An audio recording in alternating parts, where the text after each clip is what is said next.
Hey guys, today I'm going to be reacting to a video called 7 Top Reasons to Move to Denmark in 2024. So I have to admit, I don't really know much about Denmark. I know that obviously it's a country in the northern Europe, but I don't even know if it can be considered a Scandinavian country. I want to say yes, but I'm not really sure because I know that Scandinavia is sort of like Sweden and I think also Finland and Norway, but I'm not sure if Denmark is also a part of this. And then because it's, at least if it's not Scandinavian, because it's like in the northern part of Europe, I think they have like pretty good economies and they live pretty well. Again, I don't really know much about this, but I know that people in general, like they tend to be like pretty, I don't know, happy over there. And, you know, it's like because it's like good economically and people actually like earn pretty well and the quality of life is good. I think at least that's what I think. So it doesn't surprise me that it's a good country that people want to live in.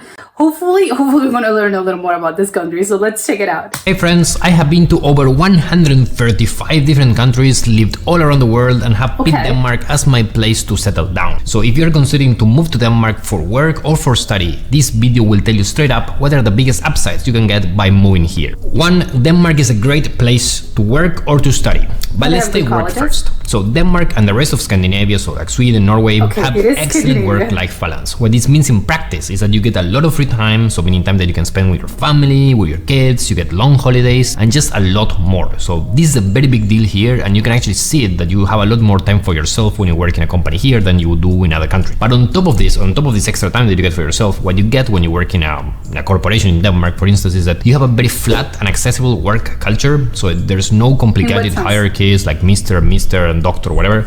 Like they're very friendly people, your opinion matters, and it's just very, very relaxed. You'll notice that the minute you close into a Danish office, it's very relaxed. And on top of that, it's a very trust environment in the sense that you go to work, you do your job, you do your things the way you're supposed to do, and nobody will be bugging you if you stop work early, if you went for a swim in the middle of the day.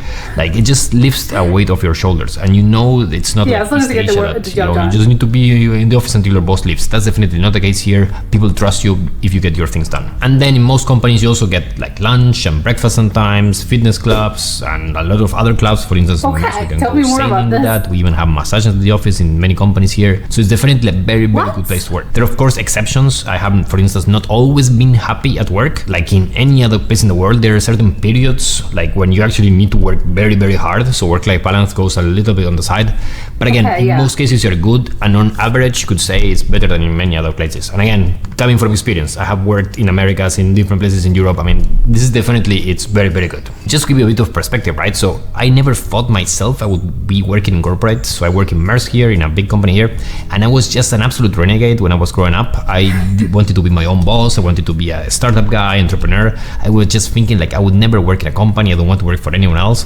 And the fact that it's just so good here, it literally made me change my mind. And then when it comes to studying, so it's great to study in Denmark. It's very fun. It's free for Europeans, so it's a terrifically good deal here as well. Not only you will have the time of your life as I did as I came here to study, for example, in Copenhagen Business School myself. That's why I came to Denmark. I just had an absolute great time. But on top of that, it's just the way it's structured is very easy to then integrate to the job market after you are done with your studies, or even sometimes to integrate to the job market during your studies. If you want to hear more about this, just check this video over here where I go through my experience in the CBS Copenhagen Business School. Number 2 is that in Denmark you get a high income. Yeah, that's and let's be honest, like money matters. So in Denmark you make good money. So even if taxes will take a huge amount of your salary, much more than in other places, you will still be better off than in most of the world. And then looping back to what I just said before about like here that you don't do a lot of really long work hours, on average at least, right? It's my opinion, and again, just take it as my opinion, that the net income per hour actually worked, including commute, so including when you go and back from the office. In Denmark, this, like how much money you get in your pocket, but actually time that you're actually working on, this is really high. Because again, like you might make more money in like, I don't know, in the United States or other countries, but you likely have to work a lot more to get, the same amount of money. Because again, the work-life balance is so good here. So in practice, it means that because you earn high income here in Denmark, if you're a relatively frugal person, you can really save a lot of money. And you can also see this video over here where I just go through my top 5 ways on how to save money in Denmark. But the fact that I had this high income and at the same time have a lot of free time, because of the work-life balance. This was the main reason why I managed to travel so much, especially before having kids. 3 is that Denmark is a beautiful place. So Denmark is a beautiful place. Like, I'm taking Copenhagen, the capital, as an example. Here you're just surrounded with beauty and style in like 3 specific ways. You could say first on architecture. what? So the old town and the old buildings in Copenhagen are just it's very insanely pretty. Scandinavian. So you have this old-time architecture that was just not bombed during the world wars. very So it was pretty. kind of out of that. It might not look as imperial as at London or Paris, but it just makes it really nice to go for a stroll. And there's also even a modern side to the city. And like when it comes to modernity, the Danish architects are just famous the world all over. So it's just nice architecture. And then you have interior design. So I personally love the Scandinavian design. And in Copenhagen and in other cities in Denmark, you just see it all over, right? You see it in the restaurants, you see it in the public spaces, you see it in the museums, in the offices.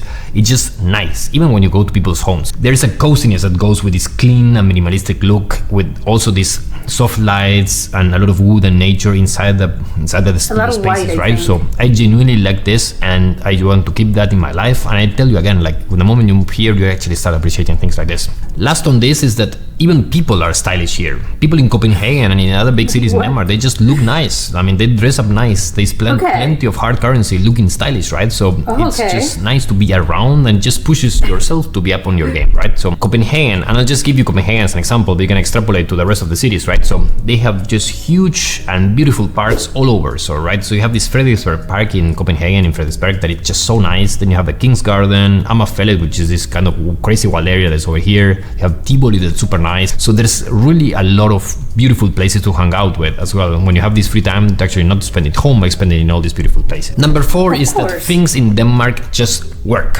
So most of the times, still, if you come from abroad, this is crucial. So everything runs on time, people as well. So nobody's late here. It just removes a friction from life, right? So it's a digital place where you basically receive all your bills and notices from the state and all that via like email or via an app on your phone. You can basically go without having cash in your pocket for like forever. I just don't know the last time I touched cash. So it's really like the taxes are all done online. You can basically do almost everything in a very simple and straightforward ways. It's just years ahead from most of the world here. I think this is really, really good. And then even just to give you an example, right? Like when it comes to quality of life, when COVID came, we got locked down here as it happened to most other places in the world, right? But we never really got a strict lockdown. You had like the opportunity to go to the parks and just be outside and like, just don't mingle a lot with a lot of people, right? But there was not even one single day during lockdown that I had to actually stay home. I mean, that's just a beautiful experience as well, especially when you have kids, that you could just go to the playground and just be fun with it. And on top of that, the vaccine and testing rollout worked out okay. So of course, there's always something to criticize about it, right? But overall, it was really good. So this is something that you can need to consider if these crazy things would happen again in the future. Number 5 is that Denmark will change you for the better. Oh my god, so, like personally? And this is kind of an addendum to what I just said about things working, in the sense that you are the average of the people you hang out most with, right? So, and if those people are always on time, mostly generally most honest, and they are generally relaxed, they're not stressed, they're sporty, they love the outdoors, you will be like by osmosis, forced to become more like them. And that's good. In South America, where I'm from Argentina, people are sporty. At least my social circle was. But here is just the next level, right? So like, it's just an inspiring context in the sense that you just see the marathon, there's like 11,000 people and you have a lot of your friends doing things like this. It just pushes you to say, hey, like maybe I should be more like my friends and also work out more. And on top of that, I feel like the biggest change I had over the last 10 years though is that I just became a lot more structured. Again, as a Latino guy, I used to be a little more spontaneous, which has its good and bads, but there's so many good things I would say that happen in my life by just learning to wake up early, plan my days, installing good habits, and it's just so much easier to do it here in Denmark than it would be, for example, for me back home. Number 6 is that Denmark is just very safe. So Copenhagen, the other cities, the countryside, it's just super safe. I used to joke, and I keep saying this in my YouTube videos, you can literally walk with bills blinded in the street and nobody will do anything.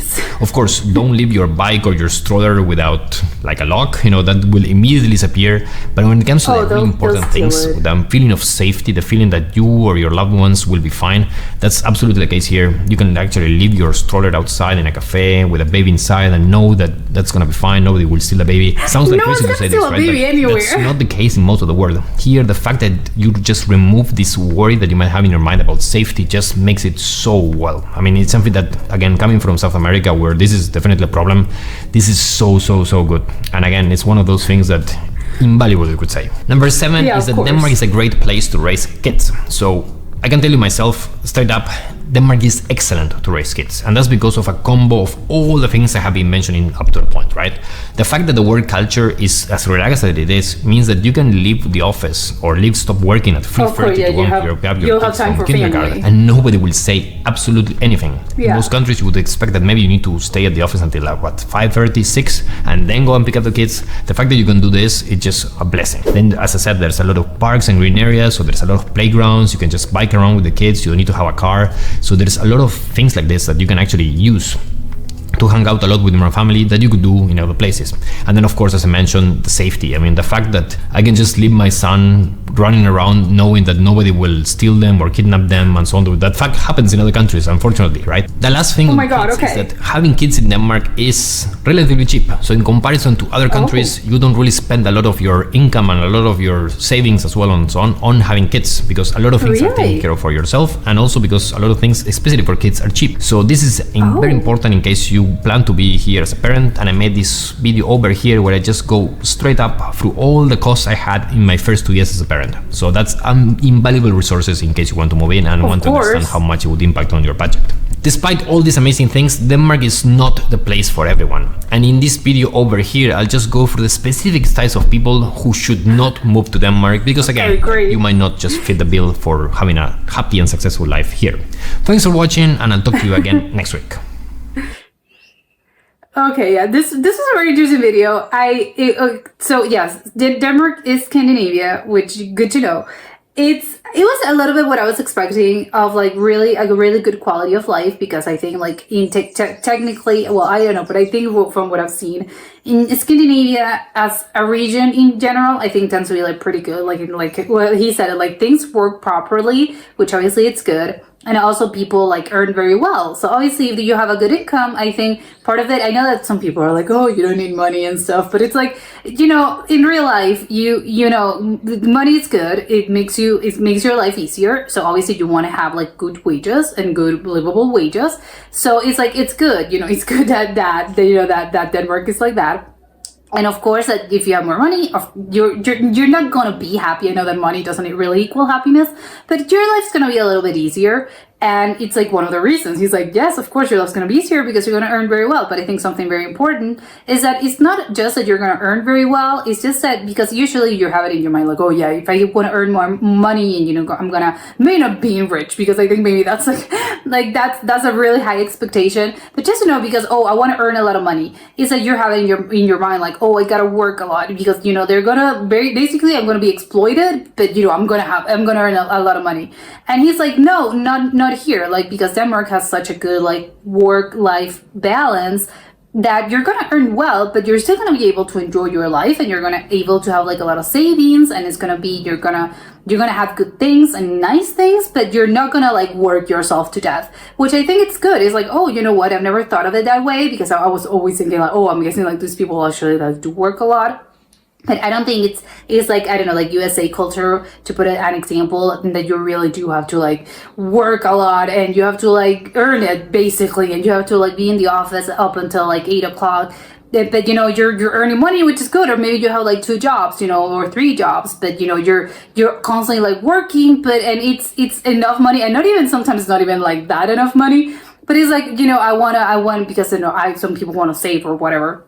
But he's like, no, with just like one job, it's gonna be enough. And also, I love the fact that, like, apparently, like, the office, or at least the work environment, is very relaxed, which I would never have thought of, because I get, maybe it's just me being, like, a little cliche, or I'm generalizing a little bit, but I think that again, like, Scandinavia and, like, Europe, like, especially, like, north of Europe, I think it's very, like, at least maybe it's just me, but I'm thinking, like, oh, they have to be, like, they're very cold, and I'm guessing they're very strict about, like, a lot of things, because they usually, I don't know, just, like, socially, and I'm guessing, like, in like, work environments, or you know, just, like, in a specific, like, instances, people are gonna be, like, very, you know, they're gonna keep their distance, and still they're not gonna be chill, like, oh, you know, like, hey, I'm running late, you know, if you call to the office and like, hey, I'm running late because whatever, like, this happened. I don't think they're going to be, like, that understanding. But he's like, no, it's actually the opposite. Like, people are so incredibly chill and they're so friendly. And it's like, whoa, that's really surprising to me because, again, maybe it's just me generalizing, but I would have never thought that Denmark was like that chill. Especially because he also said that, like, they're very organized and they're really like, if like they're on time, like if they tell you like it's at 8 p.m., then it's 8 p.m. And if your work, you know, maybe like if you start work at, I don't know, 9 a.m. and maybe you arrive at like 10, are people apparently not going to be like, your boss is not going to be like, hey, so, you know, what's the deal with this? It's like, they're probably going to be like super understandable, like the understanding about the whole situation. Maybe you'd explain it like, oh, you know, I don't know, like, I don't know, I was sick or I had a family emergency, and people are going to be like so friendly about it. I like it. And he also said, like, as long as you actually get your work done and your job done, people are not going to be asking a lot of questions, or they're going to, like, say, like, hey, why did you leave the office at, like, 3 p.m. in the middle of, like, the work day? And he's like, you can maybe be like, oh, because I was taking, like, a workout class. And people are going to be, like, nice about it. They're not going to tell you, oh, you know, you shouldn't do this, which I think it's most countries, I don't know, in most places, I think you can't just like skip work in the middle of the day, especially like without like noticing your boss or someone, or unless that you have it planned because, you know, I have a medical appointment or whatever. But still, like, you would let them know beforehand. It's not just like, hey, I'm skedaddling out of here. It's like, no. Apparently it's okay there, because as long as you get your job done, and as long as, you know, at the end of the day, like, if you have some tasks and you're fulfilling them, like, people are going to be like, okay, fine, like, do whatever. It's like, okay, that's incredible. And I don't think I've ever actually heard of a country that treats like the job situation like that chill. Especially, I think, in offices, which I think they tend to be like a little bit more strict about, because I think in other jobs, I think it's more like you can afford to be a little bit more relaxed. But especially like in a work environments like that occur in offices, I think they tend to be a little bit more strict. Which, you know, but I think that was the most surprising thing about this video. It's like, okay, well, good to know about Denmark, because obviously the other things about like, oh, the architecture and the parks and all of that, it's like, well, of course, it's very, like, I would imagine it to be like that, especially because the architecture, if it's Scandinavian, it's like very particular. And obviously the whole thing, like the whole decor and all of that is very like clean. I think very clean looking. I think that's how I can describe it, especially like the interior design. It's very like clean and spacious and modern, which, you know, is very nice. But, you know, I was sort of like, maybe that doesn't surprise me as much as the whole like work situation. But I know, and again, like the thing about being super safe, also like, yes, I would assume that's the case. Although I want to know, like, he's like, no, like things of value, like money, well, cash and stuff like that, people are not going to steal that, but they're going to definitely like stealing babies. Like, no one's going to steal your baby, I hope. But it's like, but do not leave your bike. He's like, oh, okay, like, so bike theft is a pretty big problem. And I'm like, okay, so what did you guys do not have thieves? It's like, I don't know, or like muggers. It's like, just with bikes, which I think it's a little bit like, just like get your own bike. Like, how come like bikes are still getting stolen if people earn very well? There's like no need for people to be stealing bikes, because you would think, well, if people do not have any money, I would expect, you know, more like they're gonna steal, I don't know, like, and they're maybe gonna steal your phone, they're gonna steal, because I don't think they're gonna steal your wallet, I don't know. But it's like, no, they're stealing bikes. He's like, come on, but get your own bike. Maybe it's a laziness thing. It's like, I don't want to get my own bike. I'll rather like steal this. So, and I would love to know about more about like the thief situation and the crime situation and the statistics in Denmark. But yeah, this was a very interesting video, and I'll see you next time. Bye.